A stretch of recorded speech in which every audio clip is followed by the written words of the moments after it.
Graça e paz a todos, boa noite. Eu vou dizer a vocês que vocês fazem muitos filhos. Os filhos são herança do Senhor. E eu garanto que eles não dão a metade do trabalho do que a gente dá para que as coisas aconteçam na nossa vida. Nós temos um Pai que nos ama. E é interessante que Deus se revela a nós como Pai. Deus se revela a nós, como ouvimos na abertura do culto, como pastor.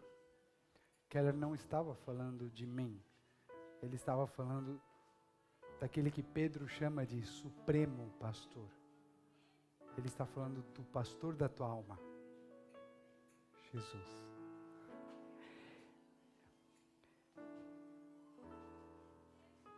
E antes de qualquer coisa, neste momento, nós vamos orar e nós vamos pedir para esse pastor que nos pastoreie. Vamos pedir para esse pai que faça isso que essas mamães estão fazendo agora com esses bebês tão lindos. Nós precisamos de leite, precisamos de colo, precisamos ouvir a voz do Pai. E você pode inclinar o teu rosto nesse momento e clamar a Deus. Diga: Senhor, fala comigo. De todas as coisas, o que eu mais preciso é ouvir a tua voz. De tudo que o homem possa precisar, o que eu mais preciso, o que mais necessitamos é ouvir a tua voz. Senhor, nós cantamos que queremos a tua presença neste lugar e isso é bom. Mas mais do que isso, nós queremos a tua presença em nós. Dentro, aqui dentro, Senhor. Todos os dias, 24 horas. Guia-nos com a tua palavra. Espírito Santo, ajuda-nos nessa caminhada. E nessa noite, fala ao nosso coração. Temos sede, temos fome, temos desejo. E o nosso coração deseja receber a tua palavra. Em nome de Jesus. Amém. Que o Senhor Deus possa falar ao teu coração nessa noite. E eu quero te convidar a abrir a tua Bíblia num dos textos mais conhecidos de toda a Bíblia. Pessoas que não têm intimidade com a palavra de Deus conhecem esse texto. Ele é um salmo, um dos salmos mais preciosos, um salmo que tem trazido consolo a muitas pessoas, mesmo na hora, no leito de morte, nos problemas mais difíceis. Eu queria te convidar a abrir a tua Bíblia no Salmo 23. Salmo 23. Eu vou fazer uma confissão aqui. Eu não me lembro ter pregado nesse salmo, porque ele é um salmo que mexe muito com a minha alma. E as pessoas estão tão acostumadas, às vezes nós nos acostumamos tanto a certas coisas que elas parecem que com o tempo elas vão perdendo o seu brilho e seu valor. E eu espero, pela graça do Senhor nessa noite, de uma maneira simples, trazer de volta um pouquinho da preciosidade desse tesouro que nós temos no Salmo 23. Você está com a sua Bíblia aberta? Acompanhe a leitura. O Senhor é o meu pastor, de nada terei falta. Em verdes pastagens me faz repousar e me conduz a águas tranquilas. Restaura-me o vigor, guia-me nas veredas da justiça, por amor do seu nome. Mesmo quando eu andar por um vale de trevas e morte, não temerei perigo algum, pois tu estás comigo. A tua vara e o teu cajado me protegem. Preparas um banquete para mim, à vista dos meus inimigos. Tu me honras, ungindo a minha cabeça com óleo e fazendo transbordar o meu cálice. Sei que a bondade e a fidelidade me acompanharão todos os dias da minha vida. E voltarei à casa do Senhor enquanto eu viver. A profundidade desse salmo é tão vasta que é muito provável que nós não consigamos, em apenas um sermão, nada além de simplesmente tirar um pouquinho da parte de cima desse texto. Mas eu digo a vocês que isso vai ser mais que suficiente para você deliciar os seus lábios com esta palavra. Tem várias imagens que nós precisamos resgatar nesse texto. E quando o rei Davi escreve esse salmo, ele já é um homem de idade. Ele já é um rei consolidado. Ele é um homem que aos padrões dos homens seria visto como um homem bem-sucedido.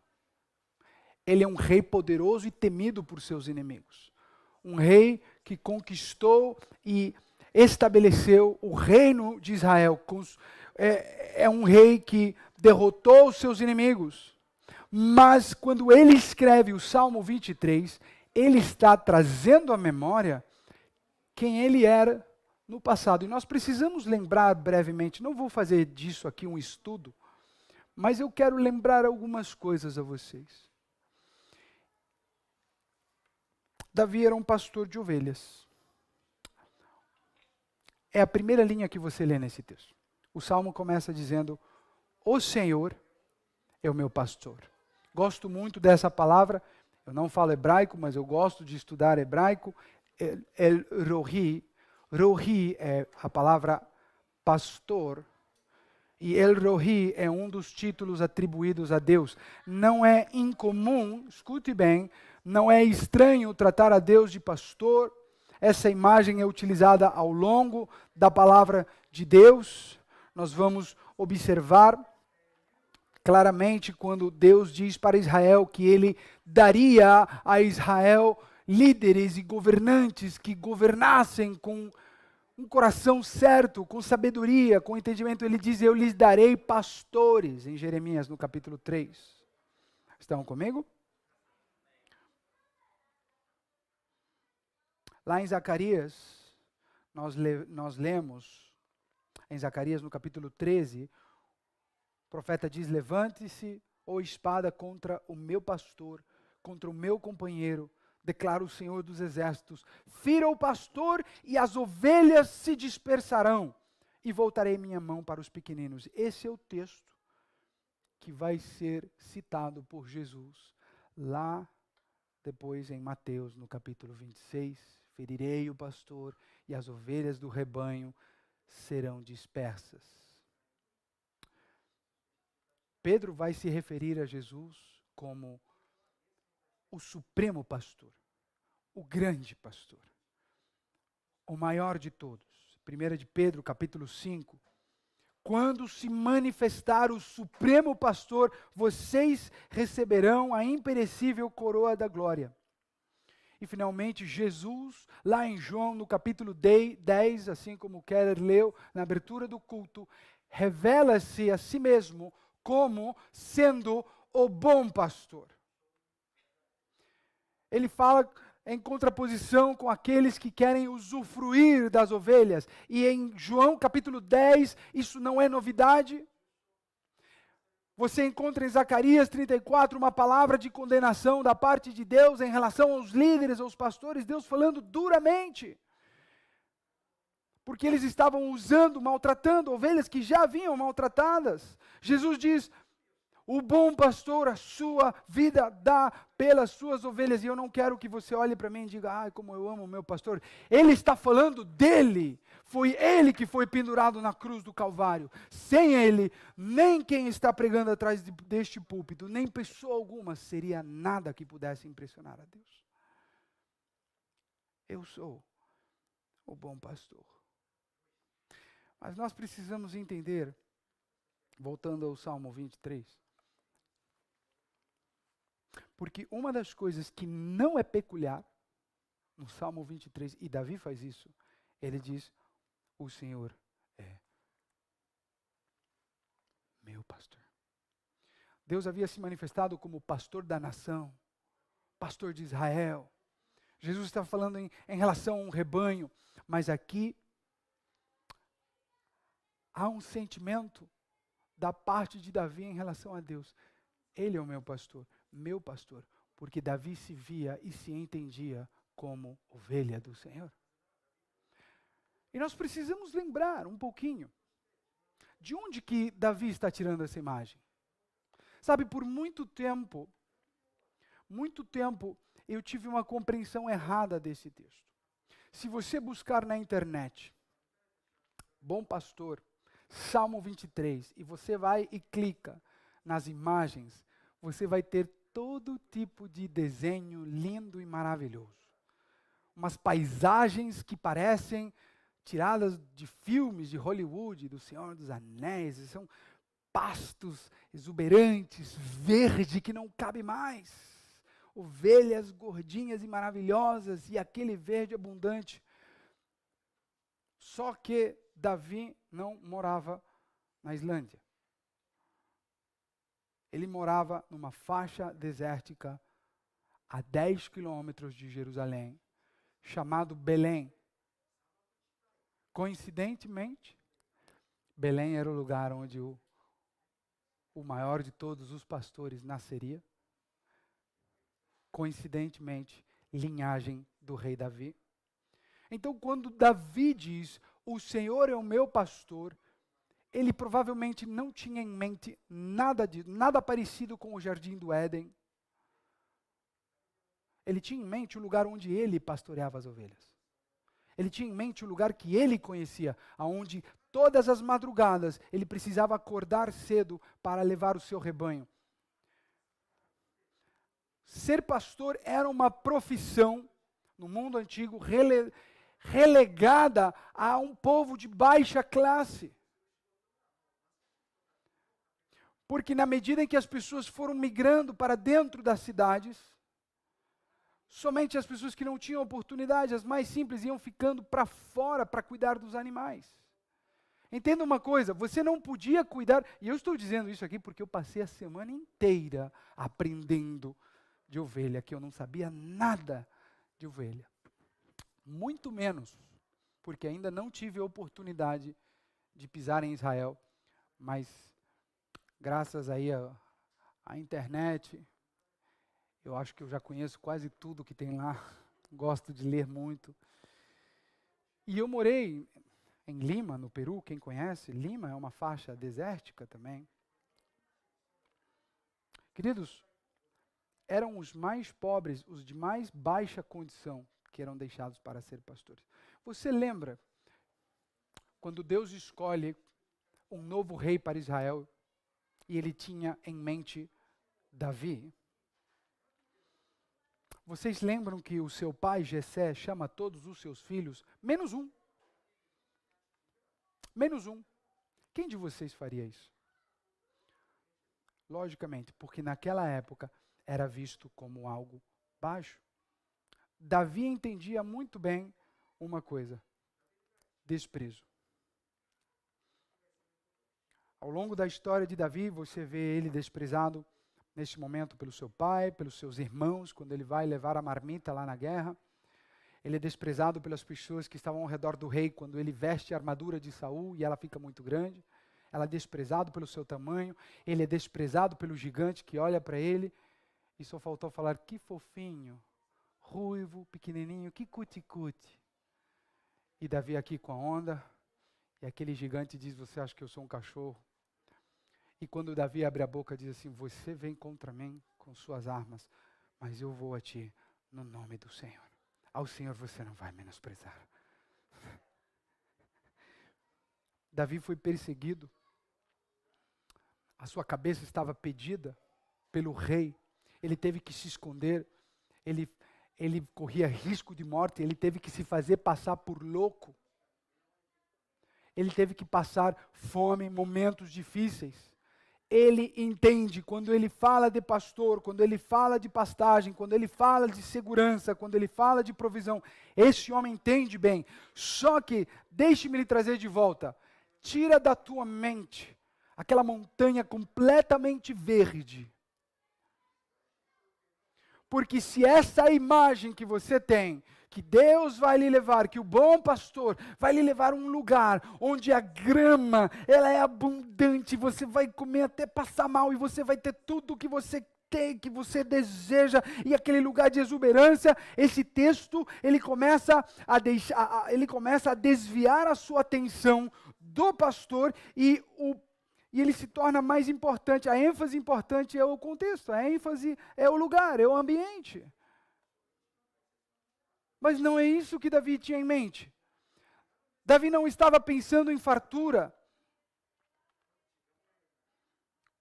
Veja bem, os pastores beduínos, os pastores naquela região perto de Jerusalém, eles precisam acordar de madrugada. As ovelhas são animais que acordam cedo. E elas ficam todas num curral, feito de maneira muito simples. E elas dependem completamente, em todos os sentidos, do pastor. Você está comigo? Diga amém. Elas dependem de que aquele homem vá e abra a porta que impede que elas saiam. E quando o homem entrevistava aquele pastor beduíno, ele aponta para aquela terra e diz: essa não é uma terra, essa é uma terra perigosa. Aqui tem lobos, tem animais selvagens que podem devorar tranquilamente as minhas ovelhas. Eu preciso cuidar delas. Então, você começa a observar os lugares aonde Davi vai se referir como pastagens verdes. E quando eu comecei a ver as imagens satelitais daquele lugar, eu não consegui encontrar pastagens verdes como as que tinham na minha cabeça. E eu busquei ao longo, busquei fotos da antiguidade, busquei materiais de história, busquei fotos em diversas épocas do ano. É um lugar de pastagens escassas, é um lugar de chuva escassa. Escuta bem, a ovelha é um animal que precisa de pouca água para viver, mas ela precisa de água. Então aquele lugar, aquelas montanhas, aquelas colinas na região montanhosa da Judeia, que se estende do sul até o norte, até a região da Samaria, o vento que vem do mar Mediterrâneo, ele sopra contra as colinas e na madrugada, pequenos molhos, pequenas porções de pasto estão molhadas na madrugada. Uma porção aqui, uma porção ali, uma porção, não é um tapete verde. São porções que contêm água suficiente para saciar a sede da ovelha e alimento suficiente para saciar a sua fome. Não é abundância extravagante, é o suficiente. E ele diz: o Senhor é o meu pastor. Ele sabe que Deus é pastor de Israel, mas agora ele diz: meu pastor, de nada terei falta. Nada me faltará. E a primeira coisa que parece é que o que ele faz é uma declaração. Porque Deus é o meu pastor, eu vou ter todas as minhas necessidades supridas. E é verdade. Mas também existe uma declaração na voz de Davi, dizendo: Deus é a minha suficiência. O que eu preciso para saciar a minha alma é de Deus. Vocês estão comigo? Deixa eu lhe provar que essa declaração condiz com o que a palavra de Deus diz. Se você for a Jeremias, no capítulo 2, lá em Jeremias, no capítulo 2, no versículo 13, o próprio Deus vai dizer isto a Israel: o meu povo cometeu 2 pecados. Alguma versão vai dizer 2 crimes. dois gravíssimos erros. Número 1, eles me abandonaram. Amém. Fonte de água viva. Fonte de água viva, uma expressão extremamente forte para quem mora no deserto. É Deus dizendo assim: o modo de vocês viverem não faz sentido. Eu sou tudo o que vocês precisam. Eu tenho tudo o que vocês precisam. Eu dou saciedade. Mas vez, tras vez, vem a segunda parte, cavam para si próprias cisternas. E Deus diz, cisternas rachadas, cisternas que não retêm água.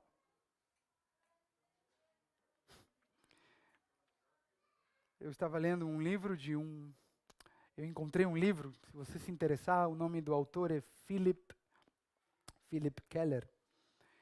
E não é Philip Yancey. Philip Keller, ele escreve um livro sobre uma perspectiva de um pastor a respeito do Salmo 23. Interessante que esse homem é pastor de ovelhas de profissão, desde sempre, família, e ele faz uma leitura do Salmo 23 a partir da sua experiência como pastor de ovelhas. E eu acho interessante, uma das histórias que ele narra ali, ele diz, e eu só consigo imaginar, porque eu não tenho experiência em vida de campo. Eu tenho alergia de campo, só minha esposa quer fazer acampamento, eu já fico todo mas eu topo. E ele diz que ele vai levando, ele vai conduzindo as ovelhas por um caminho, subindo uma colina, porque ele sabe onde há um lugar onde há água fresca. Ele conhece o lugar onde a água para suas ovelhas é boa, é fresca, é suficiente, é limpa. E de repente, uma das suas ovelhas se detém no meio do caminho, olha para uma poça de água barrenta, água misturada com urina de outros animais, com fezes, uma água nojenta, um lodo. E de repente essa ovelha, ela diz, eu acho que eu posso saciar a minha sede aqui. E ela vai e começa a beber daquela água barrenta. De repente, olhe como funciona. Você já deve ter ouvido falar sobre comportamento de rebanho. A segunda ovelha vê a primeira e fala, deve ser bom, né? De repente tem duas ovelhas. E o pastor começa, não, aí por aí não, e tenta empurrar as ovelhas. De repente são 4 ovelhas, tomando aquela água nojenta. E a água fresca logo ali à frente. Comportamento de ovelha.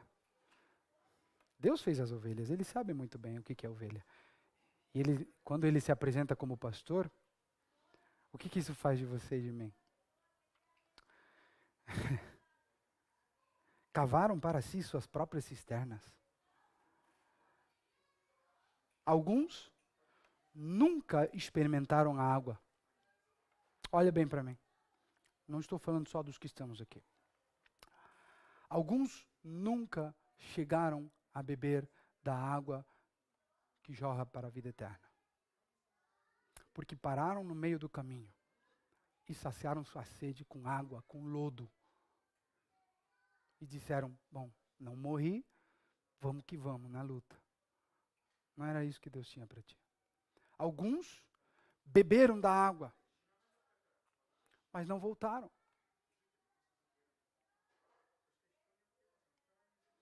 Meu povo cometeu 2 crimes, diz o Senhor.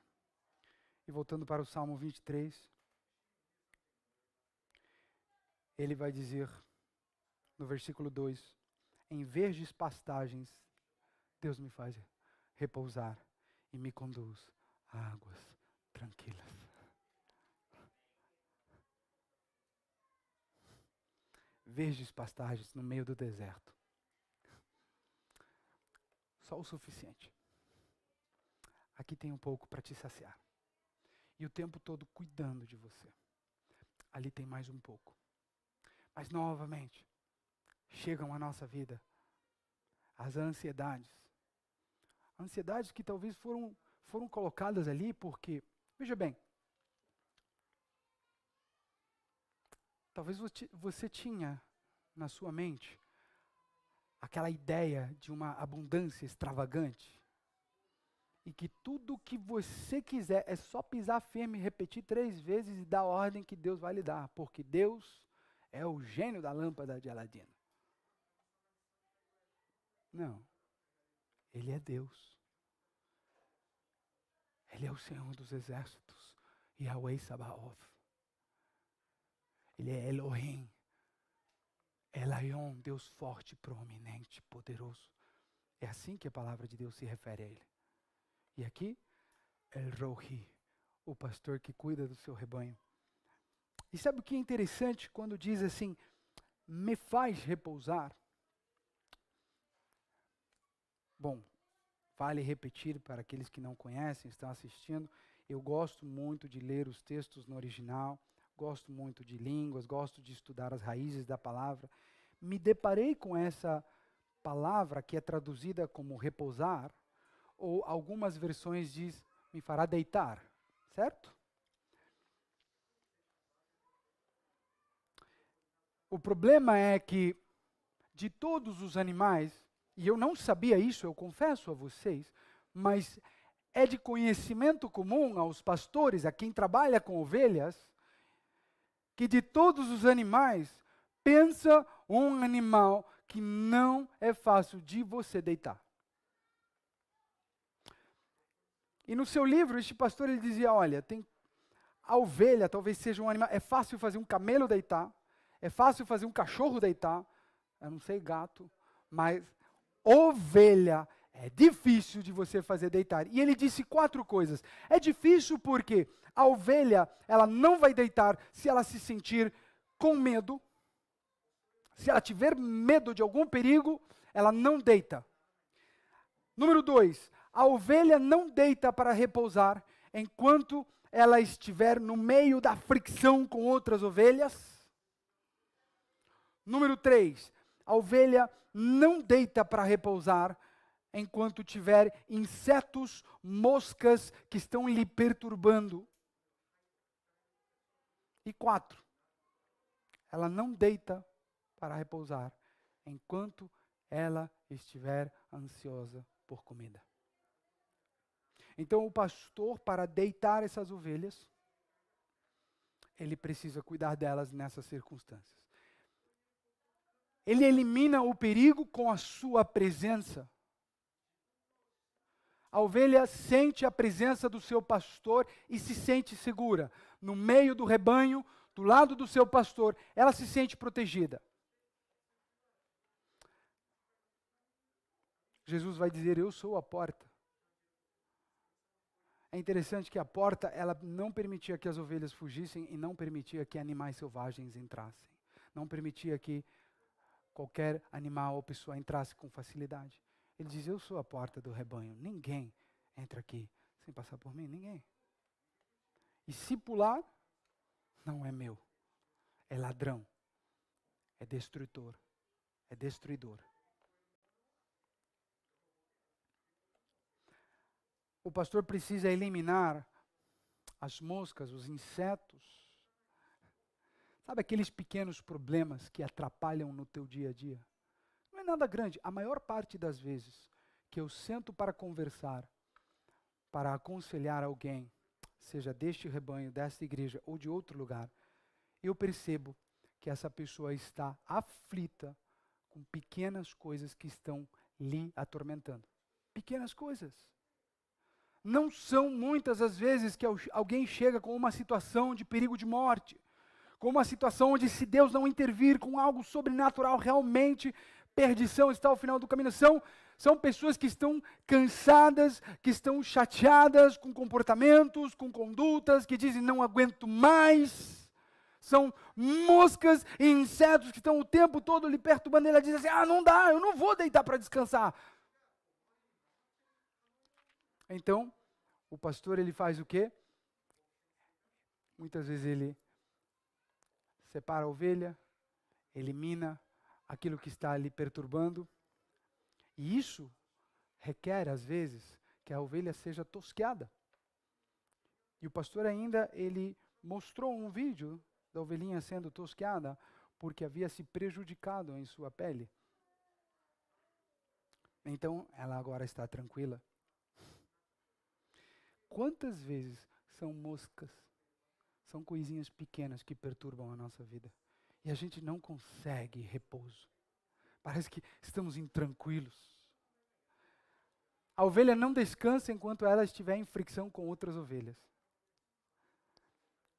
O que isso me faz pensar? Sabe aquelas situações chatas que às vezes nós temos com os nossos irmãos e nossas irmãs? Ele falou assim comigo. Às vezes eu me deparo tendo que estar no meio de uma conversa entre duas pessoas que tranquilamente poderiam conversar entre elas. Mas eu preciso dialogar, eu preciso ser uma ponte. Por quê?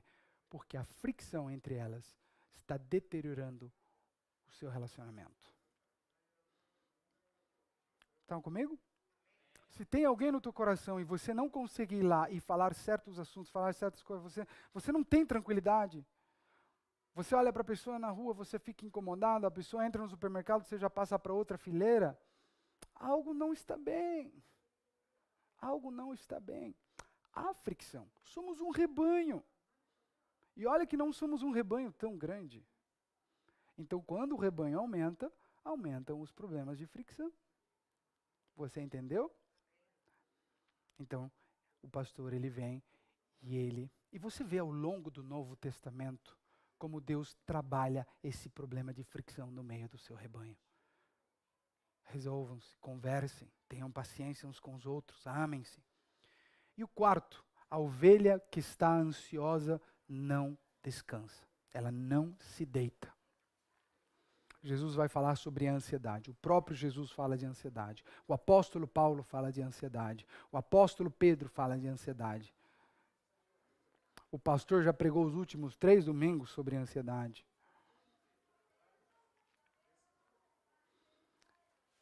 E você já, como está indo? Porque veja bem, nem sempre Deus vai remover as circunstâncias da sua vida. Ele vai agir no meio às circunstâncias na sua vida. Porque Deus pode mudar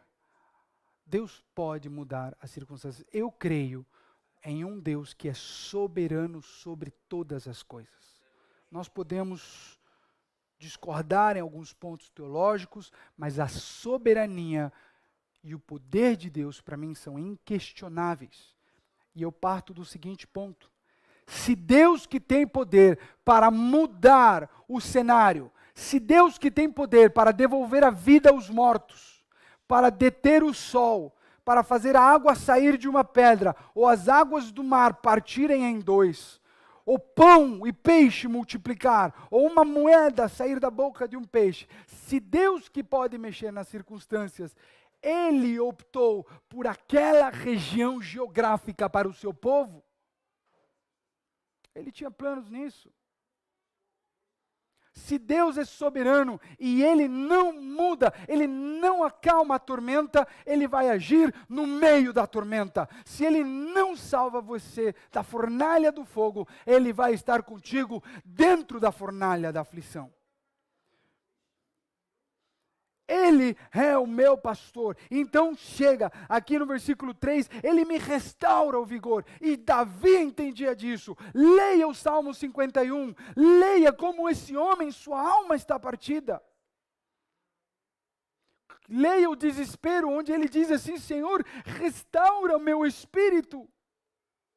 Restaura-me. Salmo 126, ele vai dizer: restaura-nos como as águas do vale do Negueb. Quando aquele rio enche, aqui tudo fica verde novamente, a vida volta nesse deserto. Restaura-nos, Senhor. Ele me restaura o vigor. Nada mais pode te restaurar o vigor. Os braços de um homem não podem restaurar o teu vigor. Os braços de uma mulher não podem restaurar o teu vigor. 10 milhões de ienes na tua conta não vão restaurar o teu vigor. O Senhor pode restaurar o teu vigor. Deite-se. Ele quer te dar repouso. Ele quer te conduzir a águas tranquilas. Ele não quer que você fique bebendo daquela água, aquele lodo, aquele barro. pensando que isso vai saciar a tua vida. É por isso que Ele me guia por veredas de justiça, por amor do seu nome. Veredas de justiça. Você só pode andar por essas veredas se você conhecer a verdade. Jesus disse, João capítulo 17, santifica-os na verdade. Tua palavra é a verdade. Versículo 17. Jesus disse em João no capítulo 8, no versículo 32, vocês conhecerão a verdade. E quando andarem na verdade, vocês serão livres. Ela vos libertará. Restaura o vigor, Senhor, para que eu possa continuar andando pelas veredas de justiça. Deus não vai te restaurar o vigor para que você continue vivendo na sua teimosia. Você ouviu o que eu falei? Você ouviu o que eu falei? Deus não vai lhe restaurar o vigor para você continuar insistindo nas condutas erradas. Somos muito teimosos, tercos, cabeça dura. Insistimos em atitudes e comportamentos que Deus reprova. E vez tras vez, quando as consequências chegam, nos sentimos sem força e sem ânimo. Fracos outra vez. É um ciclo. Senhor, restaura-nos o vigor para andar pela vereda certa. Eu quero viver da maneira certa. Eu quero seguir o pastor. Eu quero conhecer mais a tua voz. Porque a tua palavra diz que as tuas ovelhas ouvem a tua voz e te seguem. Vocês estão comigo? Você quer que Deus te restaure o vigor para quê? Para que você possa realizar os teus sonhos, para que você possa ter um trabalho melhor, ganhar mais dinheiro, para que você possa ter mais influência, a casa que você sempre sonhou. Eu congreguei numa igreja onde eu ouvia os testemunhos, e o testemunho era sempre assim: como Deus tem sido bom, eu comprei outro carro, blá, blá, blá, blá, blá, blá. Como Deus tem sido bom, eu consegui pagar minha segunda casa. E se Deus não lhe desse a casa, Deus seria bom? Ou talvez eu imaginei um contexto totalmente diferente de pastagem verde. E eu achava, agora ele vai me engordar. E eu estou tão perdido olhando para aquela pastagem que nem existe, que eu não consigo olhar para o pastor que está à minha frente, cuidando de mim.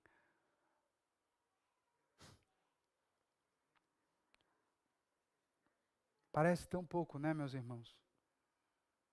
Você sabe quantas vezes a Bíblia vai dizer: estejam agradecidos, sintam-se satisfeitos. Você comeu hoje? Você bebeu hoje? Você já agradeceu hoje? Você beijou o teu filho, a tua filha hoje? Você agradeceu? Você agradeceu pela dor que você teve que passar para se tornar mais forte?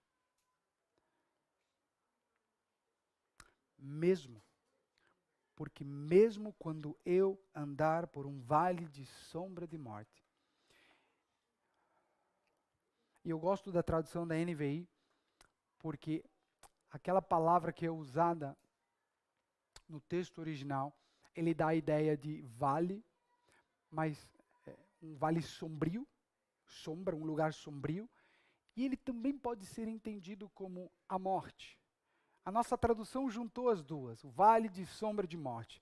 Eu gosto da tradução da NVI que diz um vale de trevas e morte. Deixa eu explicar isso aí. Os pastores levavam as ovelhas para comer. Eles saíam do aprisco, do curral, e se dirigiam a uma região de montanhas. E ali, onde havia muitas montanhas, havia muitos rios. E ali, onde havia muitos rios, havia muitas águas. E ali, onde havia muitas águas, havia muitos peixes. e elas ficavam na metade da montanha, você consegue ver os caminhos que elas fazem, e elas vão buscando as pequenas porções de pastagem para saciar a sua fome, e quando ali termina, o pastor as leva para outro lugar, mas às vezes o pastor precisa levar as ovelhas para o outro lado, e este é um lugar cheio de montanhas, montanhas, montanhas, montanhas, montanhas, e entre uma montanha e outra montanha, muitas vezes você tem o quê? Um vale. Um vale que é o lugar perfeito para que as feras do campo se escondam. É um lugar onde muitas vezes eles podiam ser assaltados, porque no topo da montanha, nas colinas, eles estão expostos, mas no vale eles estão escondidos. Todo tipo de perigo podia se esconder na sombra das montanhas, na sombra das árvores, na escuridão. Ali aconteciam os assaltos, os roubos. Ali tinha animais espreitando as ovelhas. Davi sabia disso, Davi conhecia esse terreno, de onde ele vai puxar do nada o vale de sombra de morte. Ele mesmo, ele deve ter pensado quantas vezes em sua vida ele encarou a morte, ele sentiu o hálito da morte. E talvez ele se lembrou, quando ele tinha que levar as suas ovelhas de um lugar para outro e atravessar por um vale. E ele diz, mesmo quando eu andar por um vale de trevas e morte, eu não temerei perigo algum. Porque tu estás comigo. Escuta bem aqui. Aqui tem um fato e uma atitude. E eu já vou começar a encerrar isso aqui. Escuta. Fato. Deus está contigo. Foi ele que disse. A palavra dele diz isso.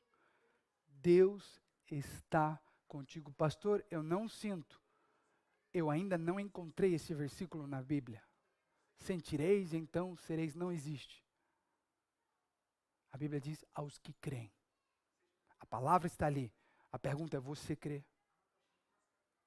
Eu conversava com um amigo hoje, ele diz muitas vezes, o Senhor vai permitir, escuta isso aqui, Deus vai permitir que eu chegue ao limite, ao limite aqui, na beira do abismo das minhas limitações. Onde se eu der mais um passo, eu estou pisando no vazio. Porque eu não consigo mais. Cheguei ao limite. O que eu podia fazer, eu fiz. Não tenho mais condições. A palavra de Deus diz, é nesse momento que o poder de Deus se aperfeiçoa na tua vida. Quando você encontra, quando você bate de cara com as tuas fraquezas e diz, não dá mais. Não dá mais. Eu não consigo mais nas minhas forças. É ali onde o pastor chega, o pastor ajoelha e ele pega e fala assim, ó, eu vou te ensinar. E é ali onde ele te carrega. E a partir daquele ponto para frente, o justo vive pela fé. Fato, Deus está contigo. Mas tem uma atitude antes dessa. Ele diz, não temerei. Escuta, a resposta de Davi é, não é que eu não vou sentir medo. Isso nem existe. Se você falar para mim que você nunca sentiu medo, a gente tem que te levar no psicólogo. Todos vamos sentir medo em algum momento. De diversas formas. O que Davi está dizendo aqui, eu não vou permitir que o medo norteie minhas decisões. Eu não vou tomar decisões porque eu estou com medo. Porque ele disse, eu estou contigo. Está comigo? Se ele está comigo, por que eu vou temer? Mas Deus, eu sinto medo. Eu sei que você sente medo. Eu te fiz. E você sabe o que é mais lindo? Quando Adão e Eva são expulsos do jardim do Éden, aquele momento em que Eva come a fruta e dá para Adão, Adão come a fruta e de repente Deus aparece. E Deus fala assim, Eva, Adão, cheguei, vamos tomar um café, vamos trocar uma ideia. E eles estão escondidos. Alguma coisa mudou. E Deus diz assim, ué, por que vocês estão escondidos? É que nós tivemos medo. Quando o pecado entrou na humanidade, o pecado abriu a bagagem e trouxe o medo. Mas o amor perfeito derrota o medo. O amor perfeito vence o medo. E quando Jesus nasce naquele lugar humilde, os anjos vão anunciar aos pastores que estão em Belém, onde centenas de anos atrás estava Davi pastoreando aquelas ovelhinhas. E a notícia que eles trazem é: não tenham medo, nasceu o Salvador. Ele tira o medo. Ele pode não mudar a circunstância, mas Ele vai mudar o lugar onde o medo quer se apoderar do teu coração.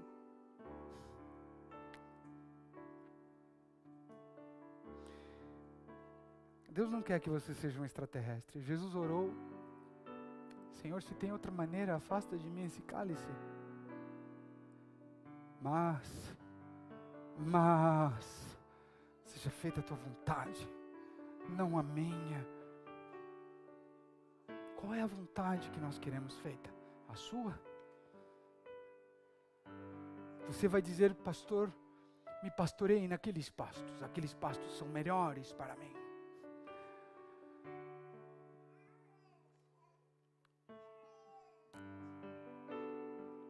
Não temerei perigo algum, porque tu estás comigo.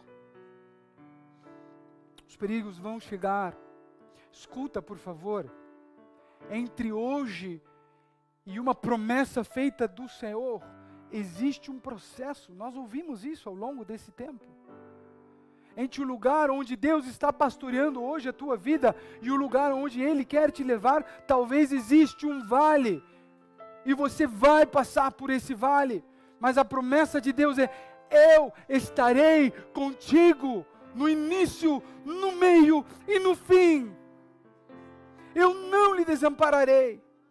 Você parou para beber água de lodo, mas eu continuo te pastoreando e eu vou te dar águas frescas. As moscas têm perturbado a tua vida, eu vou afugentá-las. A fricção com outras ovelhas, eu vou cuidar disso. Quem sabe está na hora de dar uma tosqueadinha em alguém. Eu vou cuidar. Você está ansioso com as coisas dessa vida? Ouça a pregação de semana passada.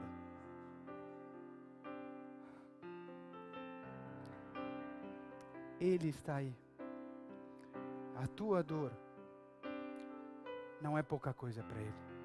Davi conheceu o desprezo, mas em Deus ele conheceu o amor extravagante. Em Deus ele conheceu o cuidado. Em Deus ele conheceu o pastor que guia, que restaura, que acompanha, que protege e que alimenta.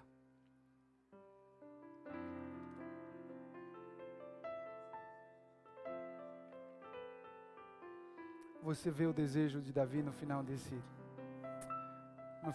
salmo. Ele diz: eu sei que a tua bondade e a tua fidelidade me acompanharão todos os dias da minha vida. Meu irmão, não é quando você fizer 70 ou 75 anos que Deus vai esquecer de você.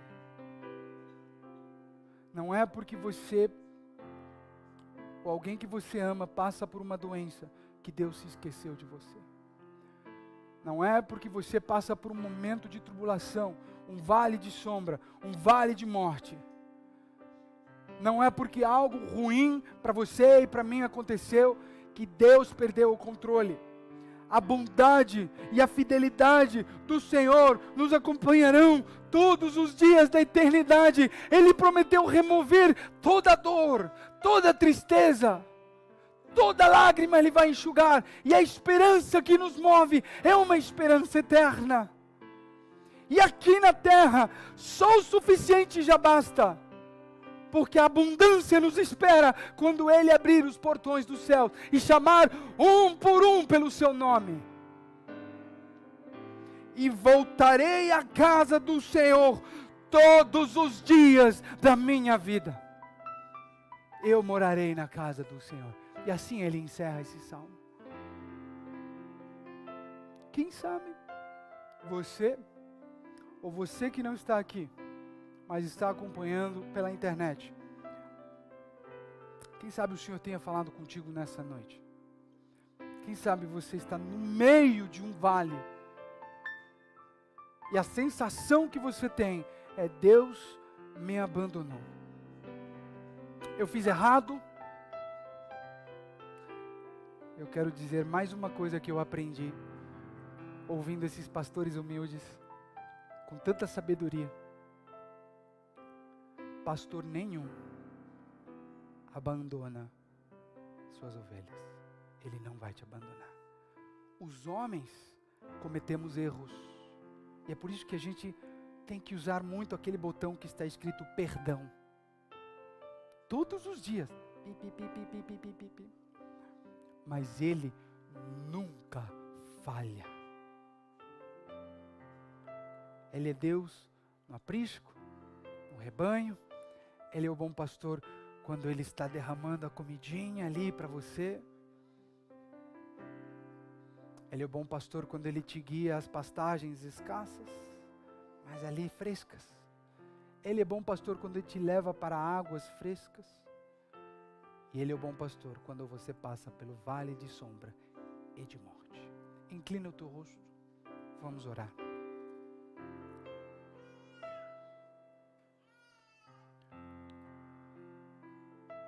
Que o Espírito Santo de Deus, nesse momento, ministre o teu coração. Espírito Santo de Deus, ministre o coração. Ezequiel 34. O Senhor disse a Israel: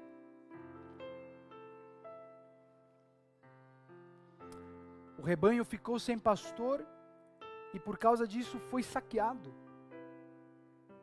e se tornou comida de todos os animais selvagens. Olha os perigos. Olha o perigo de fugir.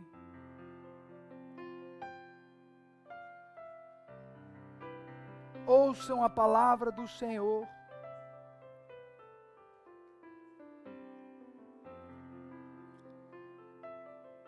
Assim diz o soberano Senhor: eu mesmo buscarei as minhas ovelhas e delas cuidarei. Assim como o pastor busca ovelhas dispersas quando cuida do rebanho, também tomarei conta de minhas ovelhas. Eu as resgatarei e as reunirei e tomarei contas delas numa boa pastagem. Ele estava falando de Jerusalém.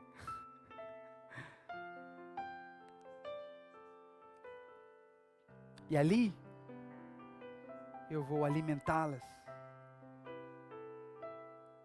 no rico pasto nos montes de Israel. Talvez você não está muito feliz com as coisas que você tem vivido. Talvez você está passando por um momento difícil. Mas talvez você sentiu o amor do bom pastor cuidando de você em todo momento. E antes de dormir, a voz do Espírito Santo lhe diz: eu estou cuidando de ti e da tua família. Vai dar certo. Vai dar certo. Vai dar certo.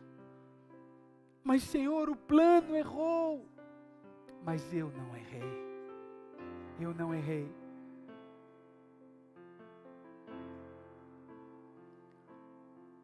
Deus te trouxe porque Ele quer cuidar de ti.